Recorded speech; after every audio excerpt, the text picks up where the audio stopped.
So I'll let the customer know, like, hey, look, if I'm gonna pull, whenever I do an emergency stop or whenever I do an angle stop, I gotta bleed the system down. I gotta depressurize, repressurize, and so that takes a little bit of time. If I do one shut off, it's gonna take me considerably longer to do that one than it would to take me to do each one if I did 5 or 6 in a row. Because once I have the system bled down, I can go a lot faster. I would tell people this all the time on a softener. I'd say, look, there's a lot of plumbing that goes into putting a bypass in, but a lot of times when I'm doing it, converting a water heater to a tankless, I mean, it's kind of like easier just to do it then.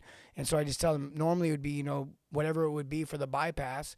I separate off the water heater and give it its own a la carte price, like we talked about a couple shows ago. I give the bypass its own a la carte price. I give the water heater its own a la carte price. The PRV gets its own a la carte price. The expansion tank gets its own a la carte price. By the time I add all that up, it's like $7 million if they were to do them all one at a time. I mean, it's going to be stupid high. But at the same time, it ain't going to take me the same amount of time if I do them all at once. So I'm just like, hey, it's cheaper because I don't have to do as much work. Not really rocket science.